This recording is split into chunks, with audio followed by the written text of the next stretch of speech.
Hello YouTube and newsletter subscribers, this is Terrell from Terrell3.com. Today is May 26, 2016. This is the Black Star Update Report connected to Volume 21 of Terrell's 2016 newsletter. And lots of information here on what's going on seismically and the fact that the binary star repulsion model is broken or requires modification. Because what was predicted, what was expected, has not happened for 2016.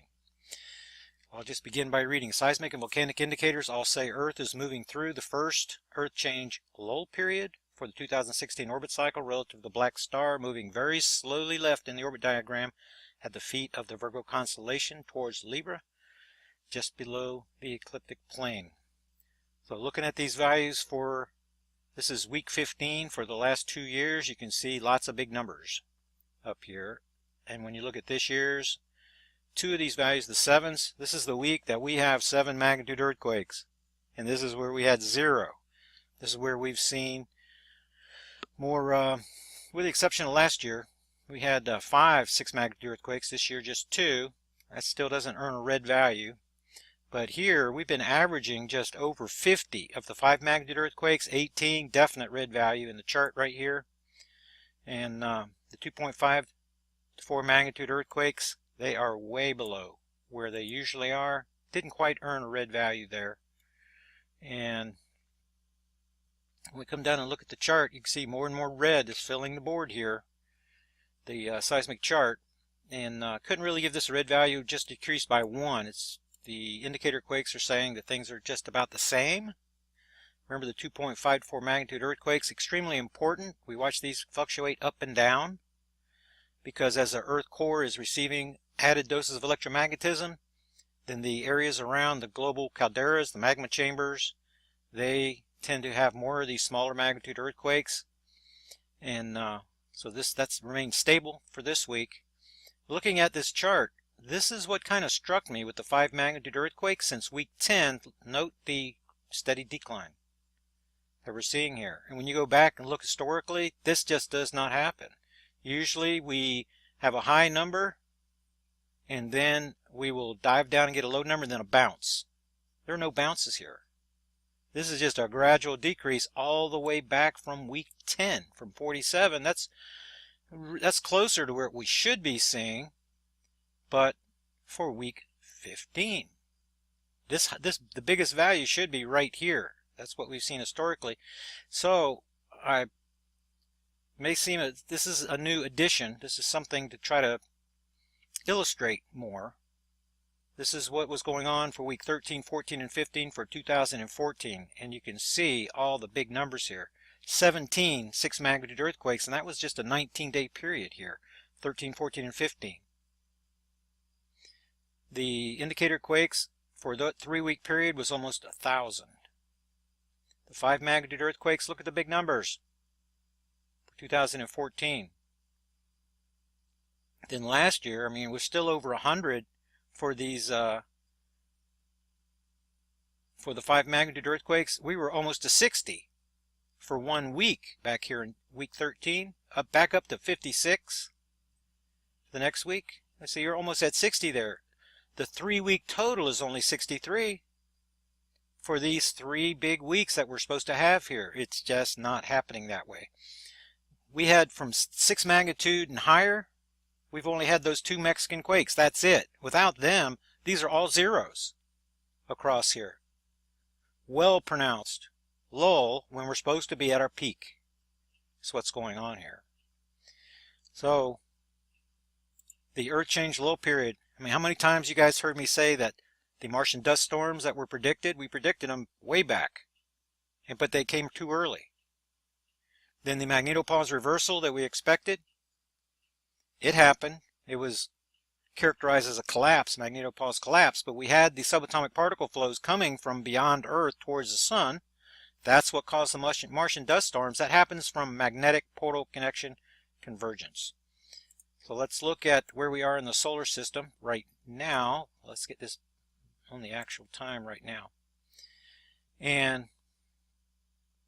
what happens is, I previously thought that the black star was already in Libra. Now it appears that it's still at the feet of Virgo. So we are beyond that point. This is why we had all of this activity when Earth was passing between the Sun and Virgo in the month of April. Now the Earth is beyond that, and Earth is moving towards this 90-degree angle position. So Earth, and now that black star orbital, the inbound orbital velocity has slowed even more, only 3 degrees left in the orbit diagram in an entire year, Earth in its 66,000 miles per hour is outpacing the black star even more dramatically on this cycle than on previous cycles. The lengthening of that magnetic portal connection as Earth is moving away from the black star is causing this magnetic portal connection to lengthen even more rapidly than on previous orbit cycles, and that's causing this well-pronounced lull right whenever we're supposed to have, when we're passing through Libra. This is when I thought we were, because the black star's in Libra, this is when we should have the high activity, and we have a dip in the chart that is more dramatic than we've seen in any year that I've been running this investigation since January of 2011. That's what's going on here. The Earth is in a well-defined Earth change low period, and that's going to continue until we reach the outside orbit position relative to the black star. I mean, we should assume it's going to move a little further left. So whenever this 90-degree angle, we're going to reach in just about the same time we did last year, about in this position right here, August 19th. If we move 3 days later for the near side alignment event, then this is likely going to be 3 or 4 or 5 days later. And last year we reached outside orbit position on August the 15th. So it's going to be in about this position rather than coming on around as the previous modeling has suggested. So that's the prediction for now. Earth change lull all the way around through. That doesn't mean we're going to have no 6 magnitude earthquakes. If you look at the chart for previous years, then if you just look at the 6 magnitude earthquakes, this is just for 2015, you see it's hard to find a week we have no 6 magnitude earthquakes. It usually doesn't happen. You don't see 2 zeros even in a row.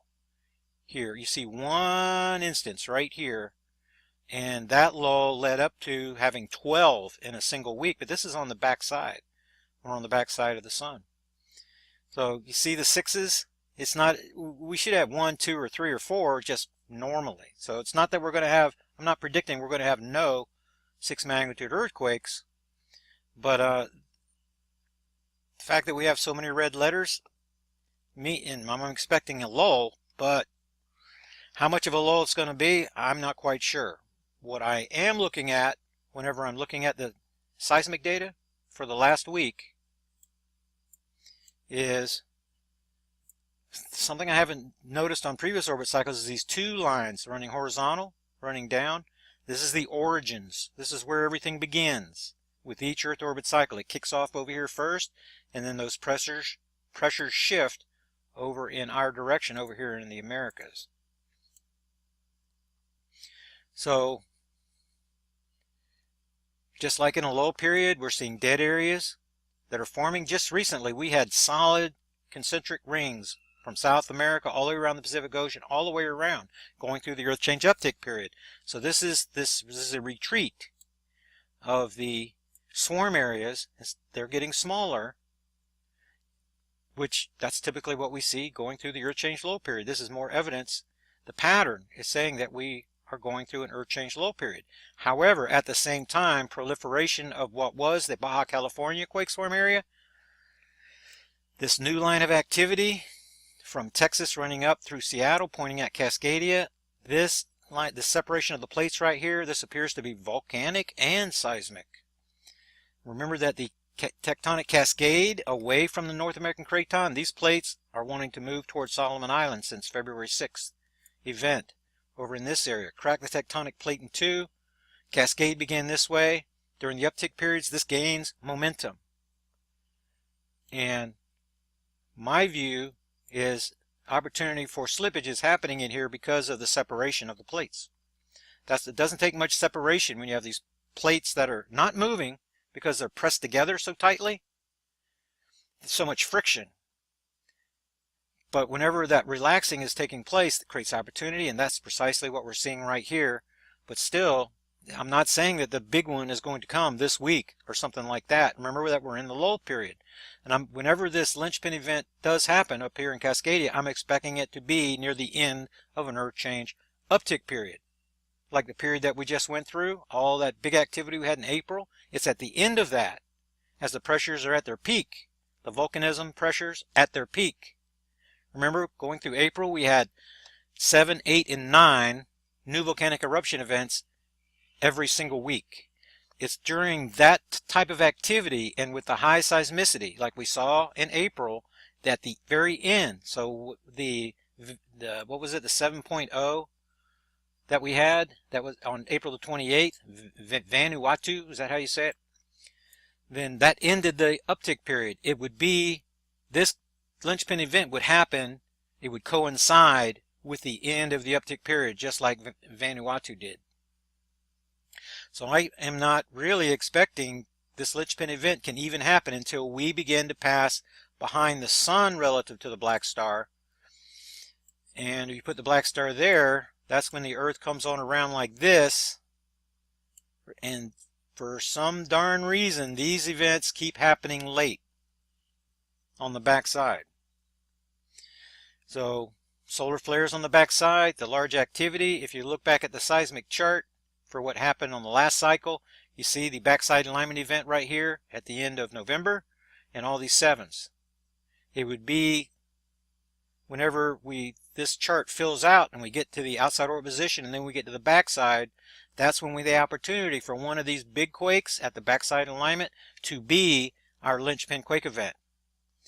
So whenever that happens, not down in South America like it did with the 2 Peruvian quakes, that's the 2 Peruvian quakes right there. Whenever that activity we've seen now, these 2 big Mexican quakes, if you want to call them big, you know, they were like 6.9, that seems to indicate that the pressure is moving south from South America. It's moving north from South America through Central America, down Mexico.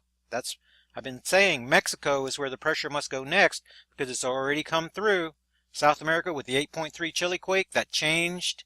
That was a reset, the 8.3 that came through. And that's going to be this quake event right here. That changed things. That's why we had no 6 magnitude earthquakes for a 5-week period. That's a bunch of 6s all together and then nothing. That is an indicator of a reset globally that took place. Then shortly after that, we see the buildup, ramp up of pressure again, and then 5 7 magnitude earthquakes in a 4-week period near the backside alignment. So it's going to be near the backside alignment coming down in this chart, and that's going to happen right around December the 1st, something like that. So we've got a lengthy earth change low period coming to the mid to late August. If the black star is continuing to move left in the orbit diagram slowly, there is the outside chance that this thing is let me look at the solar system. This isn't just an outside chance. But with this thing moving only 3 degrees left in the orbit diagram in this area, it's possible that the black star coming in on what appeared to be elliptical orbit is actually going to go around a 3rd point in space, giving us an event that happens over here in the winter orbit side, maybe February. It's possible, that's less than 10% chance of something like that. In other words, it's making a loop, so it actually went further into Virgo than I thought, and now it's looping backwards. It's coming back on itself, and it's not actually going to come around the sun. My scriptural experience looking at the fact that this thing destruction is coming suddenly, like the birth pangs upon a woman with child, makes me believe that this thing does cross Earth orbit path, but it's a springtime event before it reaches perihelion behind the sun relative to its aphelion position, which is out in this direction. So I'm really thinking that it's going left in the orbit diagram. It's going to continue going left in the orbit diagram. And getting a little screwed up because I'm not looking at the actual where we are right now. I've got it on back orbit. The black star being here, we're going to outside orbit position, lull period all the way through. When we come around this way, the black star is going to be coming towards us. But remember again, it's been moving 12 degrees left in the orbit diagram. That means it's moving rather quickly towards where Earth is at this position. Only 3 degrees for an entire year means that this could be a pronounced lull that even that lasts longer than I even think. Because as Earth is coming around behind the sun, this thing is not coming in that quickly. That means the magnetic portal connection is going to shorten, but it's going to be shortening relatively slow. And Earth has the ability to maintain equilibrium even easier each time it expands and contracts. Expands and contracts. We just went through the expansion period. Now we're going to go through a lengthy... We just went through the uptick period, which is the expansion period. Now we're going through a contraction period right here. But with cycles for the last 5 years, that expansion and contraction is making Earth able to maintain equilibrium even easier. So this uptick period coming up to the backside alignment might not be as well defined as it has been previously either. So there's a lot of things that I'm watching. The Earth is testifying. It's the primary witness in this case. And I just have to listen to what the Earth is telling me. That's what's running the investigation. That's why there's so much focus on the seismic chart. That's why there's so much importance on the number of new volcanic eruption events, the Earth relieving the pressure. Pressure builds up, it's got to go somewhere, new volcanic eruptions. The number of them each week, it's on a scale of 1 to 10. We've been in the 9s in April, now we're down into, well, I'll show you what we had for this week. Get on down here. Past the seismic stuff, only 3. We only had 2 last week. Went back to 2014 for week 15, we had 9, just like we just went through April. We had 9 new volcanic eruptions. That's what we get whenever the N, you see the N in my charts? When I get near that near side alignment event, we are at the closest point to the black star. The magnetic portal connection between the black star and the Earth is shorter when we're on this side of the solar system. That's why we're having the big volcanism that's going on through here. That is expected to decrease also. But then again, there is something changing globally. This seismic volcanic dynamic shift is taking place in 2016. Definitely it's taking place. That's why we're seeing the number of 5 magnitude earthquakes replacing the higher magnitude earthquakes. The pressures just can't build up. When the Earth core gets really, really hot, we go through the expansion that separates the tectonic plates. The magma is trying to push up in between. And we can't get the big pressure buildup that is released with the seismic events. So to me, globally, the pattern that I'm seeing here and the magnitudes that I'm seeing here, see how they're all relatively small? That is the explanation. That's what makes sense to me right now. And this is going to gradually cool as we move towards outside orbital position. At some point, then Earth cools enough so these plates come back together and then we can build up the pressure again. That's when I'm looking for the big seismic events, when all this pressure is finally released, when we pass behind the sun relative to the black star later in the timeline. So that's the way that things look right now at this moment as far as the seismicity and the volcanism. Then the Earth, let me use this chart down here. I know this thing's getting kind of funky up here. I'm going to have to do something. I'm really, really far off the chart. But I can tell looking already, we reached the bottom of the chart here in May of the last cycle. If this is May the 24th, we're looking at, let's see, May the 20th. Oh, this is June. This is June the 25th right here. May the 24th of last year we were here. May the 26th, look how far we're ahead. The predictive modeling said that we would be back here in May. Lagging this by 12 days? No, way ahead. So we're going to reach the bottom of the chart here in a week or two, but that's going to be almost a month later than we did last year. So looking at this chart, it's easier to see here that how far we've been moving. Look at the distance between these green dots. And look how this particular week we had an acceleration for the last week. This is bigger section through here, matching this section up through here where rapid movement. But now the magnetic North Pole appears to be slowing down its velocity in making this turn and making this circle right here, which is the Chandler wobble. That is supposed to be 435 days to go around, but that hasn't been the case for the last 2 years. It's been under 400 days and very predictable. It seemed to be controlled by the black star because the same 12-day delay appeared from year over year for the last 2 years. We go from this year to this year, this year to this year. We had a delay where the migrating magnetic North Pole actually trailed last year's value, the previous year's value. Definitely different now. This thing is racing farther ahead. But if you look at the pattern, this is very similar pattern. You see how it opens up out here right between January 26th and February 2nd. You're seeing the same kind of separation here historically back in 2013 to 2014 where it made this wide track and came around. So it is similar, but it's on a much larger scale. See, the migrating magnetic North Pole, although it's circling itself, it's making a much wider circle, and it is moving much more rapidly as it's going around. So we'll see if we have previous patterns on the back side as we do on this near side over here. But I really can't tell you what's going to happen. I'm at a point in the investigation where I'm having to reformulate the hypotheses based upon the tweaks to the the binary star magnetic repulsion model. I believe the model is accurate, it's good, but it's got to be tweaked. And there's not mentioned in this report something that Frank Hagerbeets has been sharing with me about the harmonics, about the planetary alignments.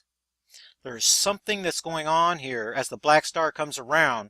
Rather than at the direct alignment, I don't think we've been looking at the direct alignment event with Fukushima and Guerrero.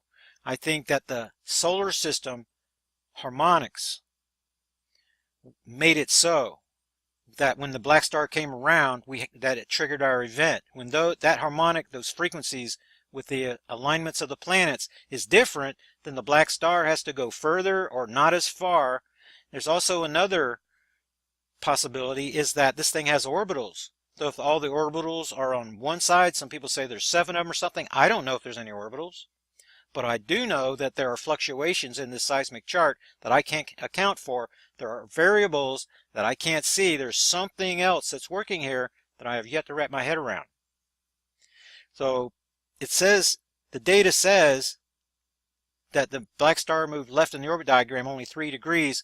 But if the harmonics say that the event happens early on this cycle, then that would explain everything. So everything did not happen a week early, as expected. I mean, a week earlier than I thought.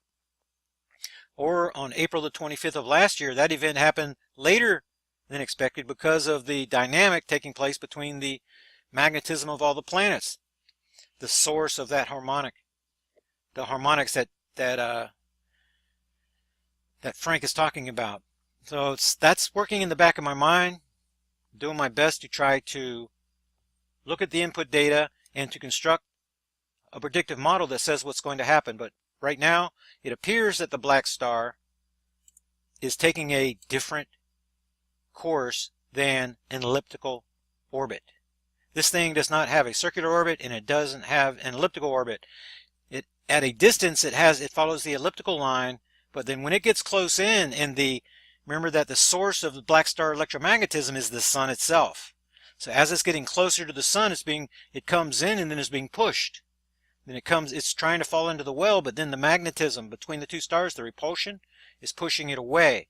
So it appears that we're transitioning. 2016 is going to, I think, looking back, be a transition period for the black star, transitioning from this elliptical orbit to a circular orbit. So that as it came in, repelled back, it's actually beginning this circular part. Don't know, can't draw definitive conclusions today, but that's where I'm leaning, in that direction. So I got into a little bit of trouble. I'm going to this week, but this is an interesting video sent in, and I give my commentary here. That made this the featured article for this week.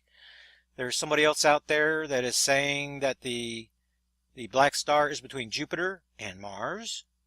That's where I think that's where it says that it is. But this is I maybe should have pushed this up and made it the feature article. But this Ronald Shimshuk, is that his name? This supposedly an astrophysicist, supposedly a NASA astrophysicist. I didn't have a lot of time, came in kind of late in the week, but I know that he, from what I can tell from my research, he disappeared for 7 years over into Sweden. That might explain why some people are saying that the fellow doesn't even exist. But there's, I put this information down here, and someone's Bones interviewed this guy, and some of the information in there I found to be disinformation, like it's being covered up by the chemtrailing and things like that. And from my own research, I know what I've made the connection. What the chemtrailing is about is introducing nanomaterials into us so that we can be managed and controlled. That's really what it's about. And then there's a real-world simulation going on. Artificial intelligence is in charge, and they are trying to get your stimulus, your input data for their human hosts. They are piping that straight from you to them, from heart rate to respiration to the way you react to things, so that eventually they can reverse that flow and give you stimulus from the real world host. Ooh, pardon me. Explosive sneeze there. So I read the information and offered this reply. I went to Stephen Olson's site and said right off, I would love to support the Steve Olson in the YouTube channel, and I actually subscribed to his channel earlier, and then got some flack from some of my subs that were saying, "Hey, look at this video, look at this video, look at this video." Lens flares, sun dogs, all kinds of stuff being represented as Nibiru, which is typical for a disinformation operation, a desensitizing operation. Typical. That's the kind of stuff that you see. Well, I don't need to make comparisons here, but then I mean, there's links to free newsletters. I'm trying to get people looking in the right direction, see that there is a seismic pattern, and I make a few comments about the nano components and things like that. Offer them the Dakota report from the Dropbox folder, and then Steve Olson. Lots of people misspell my name. I don't T-E-R-A-L. Seems simple to me, but it's a pattern that goes back from all the way back to my Bible research and through the 9/11 research and things. And I don't know. It's just a pattern there. But he was offended because maybe I could have structured my statements a little bit better. I have this feeling of alone of running this research project, exactly like my scriptural project, and fighting against the denominationalism, just attacked constantly. And then the 9/11 investigation, lettered agency operatives, digging rabbit holes everywhere, trying to confuse. And I mean, you got your top drawer operatives. And so I'm speaking from experience here. And when I see so much disinformation in one place, then I actually get a little bit angry about it, as if people are deliberately misleading. But remember, there are people in the command position. That includes artificial intelligence now. There are their handlers, there are their operatives, their assets, and then a string of dupes that really, they're just being manipulated. They're being brought along by the lettered agencies. That's part of their op, is to bring on as many people from our environment to participate. Why pay operatives and assets when dupes will do your work for free? These operatives can be reassigned, redeployed. They can do other things. When I saw gigantic redeployment from the 9/11 investigation somewhere, did not realize for a couple of years that it was into Project Black Star. That's where they are. So I'm seeing the same patterns here, and perhaps I was, and then in my own investigation, I was having difficulty getting enough information on this fella to even substantiate he was a NASA anything. So this is his reply that came this morning. This is my reply that I sent also this morning. And you guys can make up your own minds. Maybe I did apologize to Steve. Maybe I owe him more of an apology. I don't know if he is a dupe. You know, if you're an operative or a dupe, which is more dangerous? This stuff is very, very serious. This is not play here. This is now my investigation is in the 6th year, and when I see patterns, when I hear footsteps that appear like lettered agency, like I see with the CERN disinformation coming from BP Earthwatch, the fracking stuff that I see coming from Dutch Sense, And suspicious observers, the sleeping sun. Oh, the sun's making all these earthquakes. Oh, the sun's going to sleep. And he's trying to have it both ways. And I see large support. Lots of money being funneled in, and massive operations is what they turn out to be. And I'm just a little peewee, compared to any of these guys. So maybe, I was jumped overboard a little bit, and if so, I apologize again. I'm going to look more into this subject right here with this Dr. Ronald guy to see what he's really saying. I saw already that he is familiar with Judy Wood, and I know she's part of a disinformation program, digging rabbit holes in the World Trade Center theater, unwilling to even discuss the Pentagon, what happened to the Pentagon. That's where our focus should be. And so when I saw the keywording of the documents coming through this guy and association with known operatives, then I was getting this taste in my mouth of, oh, here we go again. So maybe I overreacted just a little bit, and maybe not. So I haven't concluded that investigation yet, but we're going to see. Tons and tons. This is a very big newsletter. Tons and tons of information. And what's going on out here in San Francisco, this is in the eye of the coming seismic volcanic storm right here. And I've got subscribers that are right here in the eye of the storm that are rabbit hole diggers that read everything. That I'm very impressed with their research capabilities, and the fact that there's all these warnings coming out. The big one that we've been reporting on, Cascadia, so many warnings coming out of here. Well, what's going to happen in this area? And they're still there. So I'm sitting 5 miles from the coast here in Florida, so maybe they're watching me. Maybe they're planning on the rapture, which I am too. And because my biblical background is a dominant force in this investigation. Some people have unsubscribed. They've canceled newsletter subscriptions and things like that because they're looking for strictly scientific information. But what you're getting in this Project Black Star investigation follows the 9/11 investigation, follows decades of scriptural research, and I believe they're all connected. They're all connected. And you can't stop being just like Trump on the campaign trail. You just can't stop being who you are and change into somebody else. That's what you get with this investigation.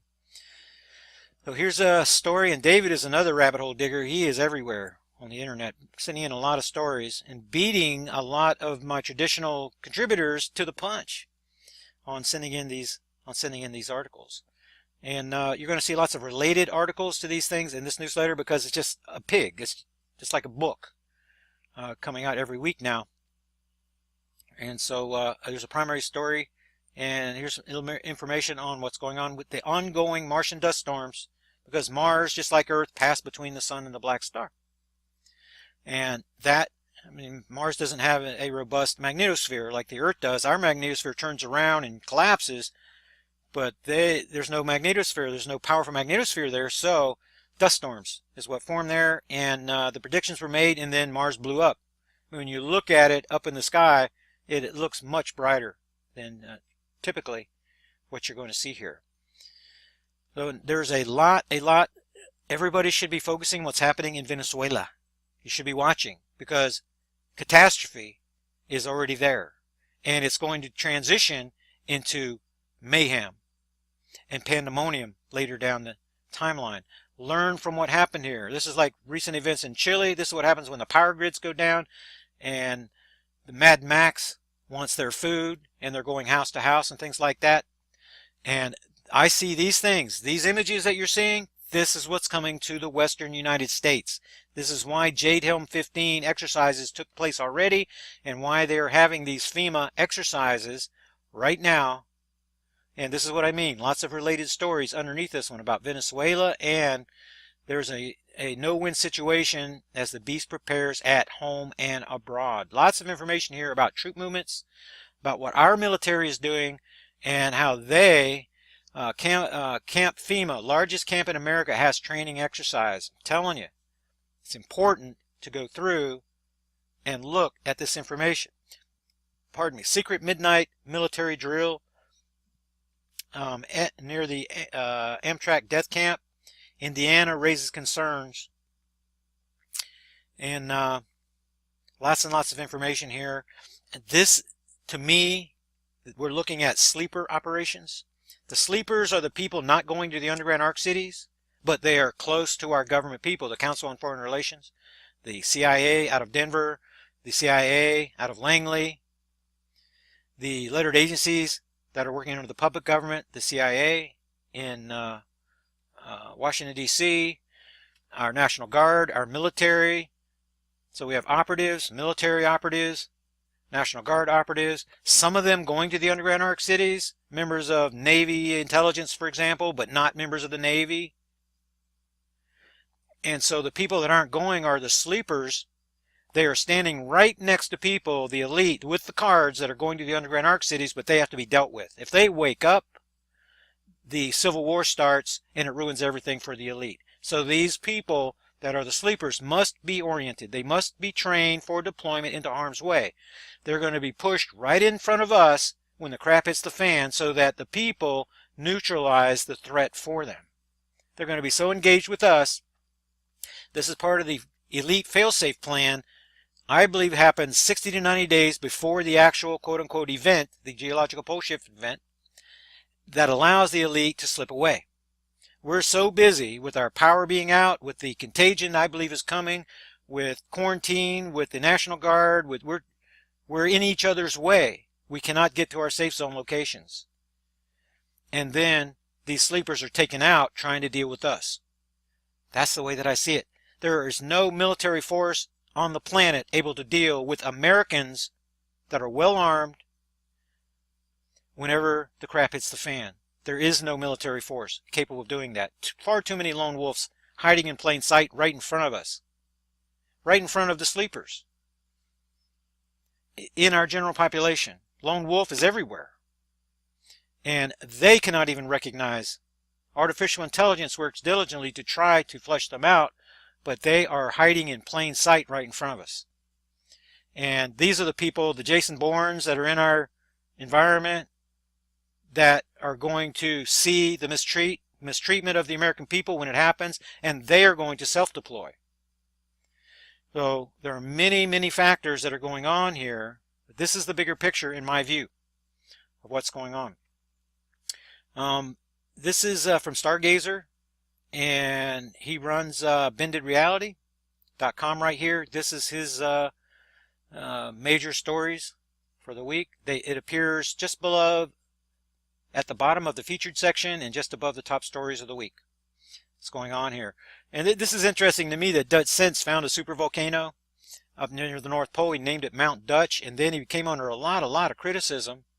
Because like he says, I've watched both of the videos. Here's the apology video right here, the link here. He's apologizing for doing what the establishment scientists and the educators are supposed to be doing. So whenever people run out in front and show and point out things like that, I feel like that's what I'm doing with magnetic portal connections and things like that, and converging connections causing the massive solar flare activity. Very predictable pattern, but nobody pays very much attention to what I'm doing. Dutch Sense has a lot of subscribers, so he makes a bigger wave when he makes statements than I do, than I ever will probably, and so he's coming under a lot of criticism. And actually, I'm liking Dutch Sense, even though the quake depths for the Oklahoma quake swarm area are now reaching beyond 5, 6, 7, 8 kilometers. As I've been saying, that's going to happen. There is no explanation he's ever going to give for a fracking well that goes down 1 mile or 2 miles affecting anything at 8 kilometers. The crisscrossing of the substrata forbids that type of activity. It's impossible to create an event on the surface that goes so far deep down into Earth's crust. It's just really impossible. Eventually, hopefully, he realizes this is a global thing. The seismic pressures are shifting from Indonesia over to America. That's what's going on. He sees that pattern, part of the pattern, but as soon as he gets anywhere near America, then it's fracking. That's so I have a little bit of difficulty with that. Look at how Utah gets their 4.1 over there. That's a big quake for Utah. that's another indicator that the seismic pressures are indeed shifting over to the United States. So I want to give you a little look. I'm already at 40 minutes here, and this baby has to upload. So I'm going to have to go, and you guys will catch me on the next Black Star Update report. Last week's radio show is right here, and after the radio show ends at 5 p.m. Eastern Time, then I will re-upload this newsletter, and it'll have a 5:26 right here. That's today's radio show that I'm about to do over at Revolution Radio. So see you guys on the next Black Star Update report. Got to run and upload this. But before I go, what am I doing? Then there were no new subscribers for last week to the newsletter. Not so this week. Let me get back up here. I'm not going to let me get back up here to my report. I'm not going to end the report without making mention of the newsletter subscribers. Project supporters for this week include Janine, Mike, and Stuart, who subscribed to Terrell's 2016 newsletter at Terrell3.com to receive full subscriber benefits for the life of their subscriptions. Now they have my Gmail account address. They can write me. They send their questions, comments, ask for threat assessment, contingency planning, $25 a year. Then also Mary was all by herself in week 21. Now she's been joined by these other supporters, and she renewed her subscription from previous years. And Mike and Randy's all excited. She's got a new job, making more money for less work, and she's doing the happy dance thing. And Mike, I hope to get an update here real soon. He's getting ready to have a surgery for the funny condition that he had that appears to be venomous, and they're treating with antibiotics. I'm kind of scratching my head, and we'll see. Hopefully we'll have a report, an update. Appreciate your prayers for Mike, who's been having trouble lately. And you can get more information on Project Black Star. You can subscribe to the newsletter, support the research at Terrell3.com. And I'll see you guys on the next Black Star Update report. Catch you then. Hello YouTube and newsletter subscribers. This is Terrell from Terrell3.com. Today is May 26, 2016. This is the Black Star Update report connected to volume 21 of Terrell's 2016 newsletter. And lots of information here on what's going on seismically and the fact that the binary star repulsion model is broken or requires modification, because what was predicted, what was expected, has not happened for 2016. I'll just begin by reading. Seismic and volcanic indicators all say Earth is moving through the first Earth change lull period for the 2016 orbit cycle relative to the Black Star, moving very slowly left in the orbit diagram at the feet of the Virgo constellation towards Libra, just below the ecliptic plane. So looking at these values this is week 15 for the last 2 years, you can see lots of big numbers up here. And when you look at this year's, 2 of these values, the 7s, this is the week that we have 7 magnitude earthquakes. And then the magnetopause reversal that we expected, it happened. It was characterized as a collapse, magnetopause collapse, but we had the subatomic particle flows coming from beyond Earth towards the Sun. That's what caused the Martian dust storms. That happens from magnetic portal connection convergence. So let's look at where we are in the solar system right now. Let's get this on the actual time right now. And what happens is, I previously thought that the Black Star was already in Libra. Now it appears that it's still at the feet of Virgo, so we are beyond that point. This is why we had all of this activity when Earth was passing between the Sun and Virgo in the month of April. Now the Earth is beyond that, and Earth is moving towards this 90-degree angle position.